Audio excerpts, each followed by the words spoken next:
Now, there are reports emerging from Kabul airport in Afghanistan of an explosion there, with more than 11 people said to have been killed after a suicide bomber detonated an explosive among Afghans who were being vetted at the airport, and a second attacker opened fire. Stay tuned to Arise News for continuous coverage of developments out of Afghanistan. And staying in Afghanistan, if you've been looking at the latest pictures of Taliban forces there, you would have seen that they are carrying many familiar weapons, familiar to the Americans, that is.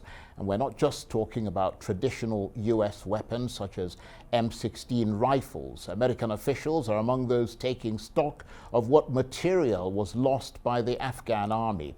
Taliban fighters can be seen brandishing American-made M4 carbines and riding in Humvees, and it's been suggested that they are celebrating the capture of a huge arsenal of weapons and equipment. So what are the implications of this? Well, some analysts suggest that it's more of a psychological victory, and that the Taliban wouldn't have the expertise to use the highly technical aircraft, even if it could coax Afghan pilots to fly them. The planes require constant and costly maintenance to keep them in the skies. The US spent about $83 billion over the last 2 decades on training and equipping the Afghan military. The sum included more than 75,000 vehicles, nearly 600,000 weapons, and more than 200 aircraft. Just a month before the US withdrawal, it continued to supply the Afghan army with expensive equipment, including 35 Black Hawks and 3 Super Tucano planes. Well, for more on this, let's speak now to the international defense and security analyst, Chidi Nwaonu, who's been monitoring developments in Afghanistan from London. Chidi, thanks very much indeed for joining us. American officials are taking stock of what material was lost by the Afghan army and has now been seized by the Taliban. That includes a huge arsenal of weapons and equipment. Presumably, the US military will know what the Taliban has, because a lot of the equipment we're seeing in their possession is US issued, isn't it? You're having a lot of faith in the accounting skills of U.S. forces or any army, but broadly they will have a good idea of what they've supplied or what they've claimed to supply the Afghans, and also what the Taliban would have captured, which should be almost everything. Now, some of the weaponry, a good proportion of the Afghan Air Force flew over to Uzbekistan and Tajikistan, and I'm presuming they took most of the skilled technicians with them. But what the Taliban would have captured would have been the ground or land forces weapons, so armored vehicles, Humvees, armored personnel carriers, MRAPs, as you said, rifles, night vision goggles. So we need to break this down into several kind of portions and maybe understand how it works. The first thing is that this is not American equipment. It's not Americans left their helicopters. This is American equipment supplied to the Afghans.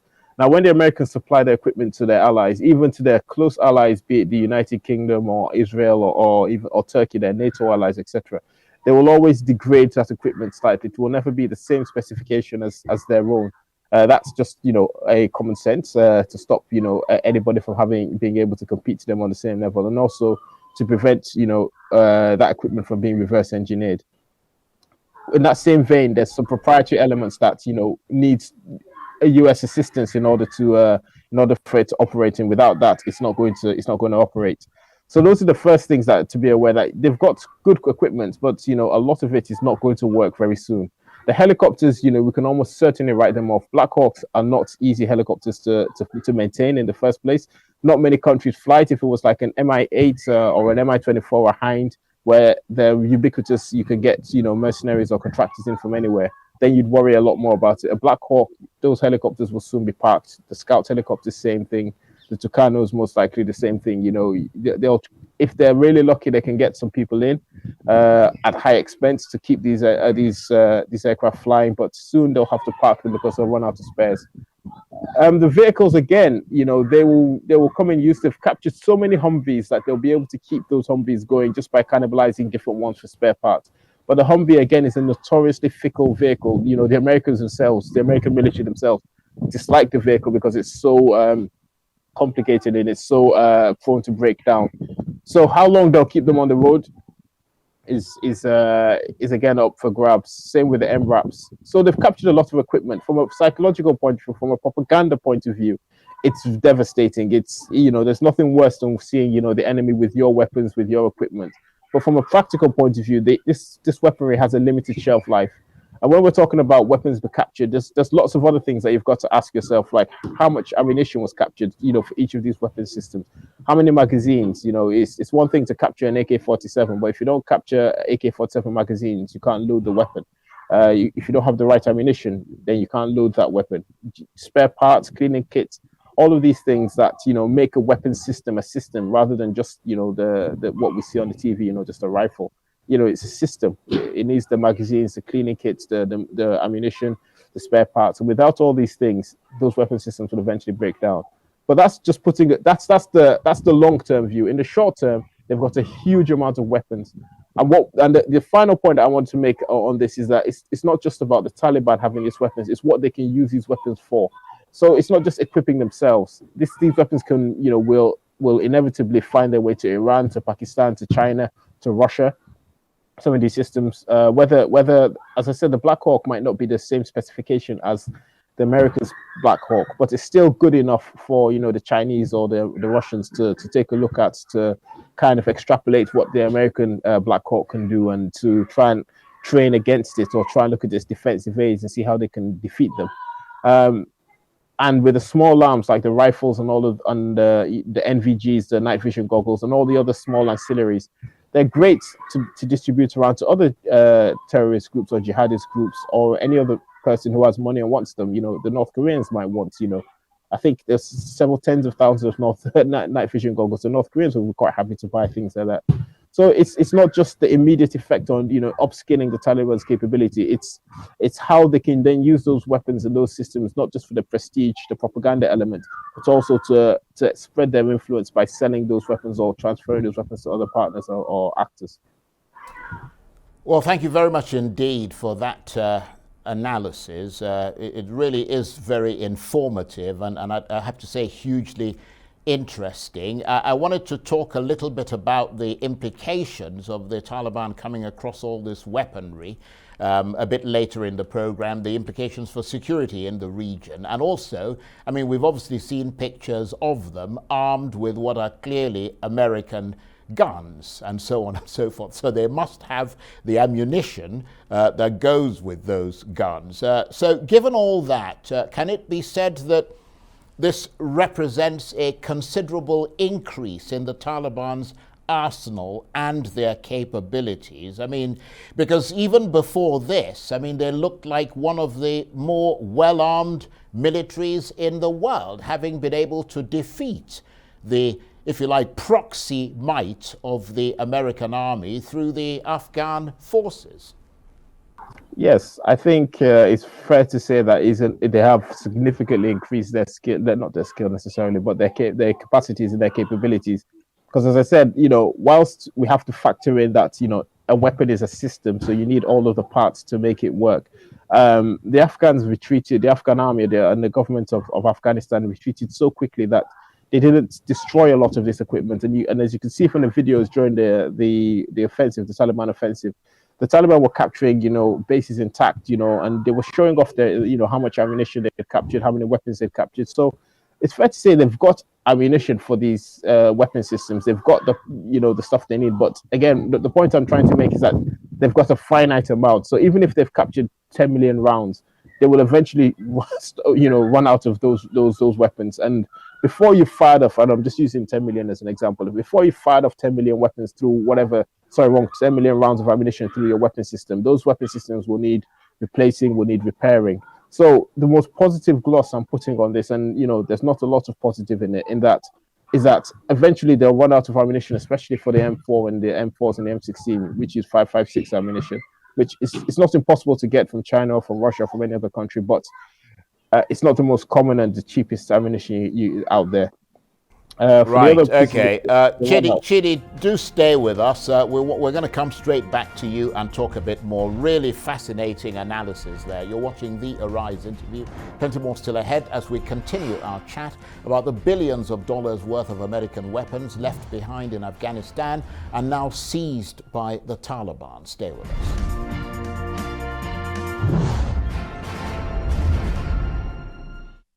Welcome back to the Arise interview. I'm Charles Aniagolu. Now, an explosion has taken place at Kabul airport in Afghanistan, with more than 13 people said to have been killed after a suicide bomber detonated a bomb among Afghans who were being vetted, and a second attacker reportedly opened fire. There are also reports of a second bomb going off. Stay tuned to Arise News for continuous coverage of developments out of Afghanistan. Now, you would have seen images of Taliban fighters posing with M4 carbines and M16 rifles and opening crates of firearms, drones and night vision goggles. Those pictures have been circulating in the media, part of a propaganda victory, as the militant group tries to establish its credentials as a legitimate governing force. A US official has told reporters that the Taliban are believed to have taken possession of more than 2,000 armored vehicles and up to 40 aircraft, potentially including UH-60 Black Hawks, Scout attack helicopters and Scan Eagle military drones. Every piece of American military hardware that wasn't destroyed in the fight for Afghanistan now belongs to the Taliban. President Biden's National Security Advisor, Jake Sullivan, has admitted that the US doesn't have a complete picture of the military equipment left behind in Afghanistan. And the international defense and security analyst, Chidi Nwaonu, who's been monitoring developments in Afghanistan, is still with me on the line from London. Thank you very much indeed for staying with us. I've seen, and I think you and I have talked about this in the past, we've seen the effect of the weapons from Libya, for example, which have bled into the entire region through the Sahel all the way down to Nigeria and beyond. I mean, I'm just wondering if the guns from Afghanistan could have a similar regional stain, either by arming groups that the Taliban supports or by the Taliban, as you said, selling them to make money. And this is the key problem. This is why everybody is, you can see, kind of on tenterhooks. I mean, and not just the Western powers. I think our problems are slightly different. We're getting out, and we're just trying to find the best way to get out and reduce the embarrassment. But for the Chinese, they've got to balance the fact that, I mean, they've got two different narratives. They've obviously got the narrative that they're running with, which is, look, the Americans have been humiliated, they're running away. And, you know, especially to Taiwan and maybe the Philippines and other powers, they say, you know, if you keep following the Americans, this is what's going to happen to you. Your leaders will run away and your capital will fall. But they've also got to bear in mind that the Taliban, as I said, have been allied with, you know, an Islamic Salafist group. They've successfully beaten an empire. They've successfully beaten two empires. You know, this is not a narrative that you want to be selling, especially if you're China and an aspirational great power. You know, you don't want, and you've got a persecuted Muslim minority. You don't want them to look across the border and say, if they can do it, if they can fight for 20 years, then we can fight for 30 years and we'll beat these guys. You don't want that narrative passing along.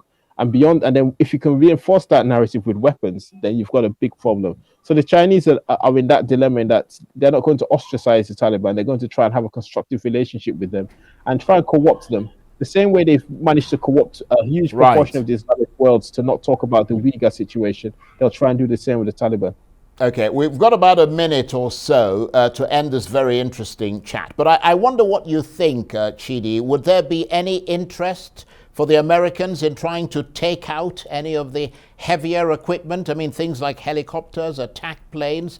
Is it, in your assessment, something that should be considered? So this is another point that I was actually going to raise, in that element, I'm almost certain that if there is any spare bandwidth, you know, in the Pentagon, that there's plans being drawn up for that, either special forces going in or airstrikes. It will almost inevitably be airstrikes. They're not going to risk special forces on something like this. But also, there's the alternative of buying it back. There could be secret deals. You know, they've got very strong connections with the Taliban already, and they could very easily say, "Listen, in return for us on freezing, certain assets or letting certain loans go through, or giving you direct payments of cash, either you destroy this equipment Okay. under our supervision or hand it back to us." So there's many options available to them.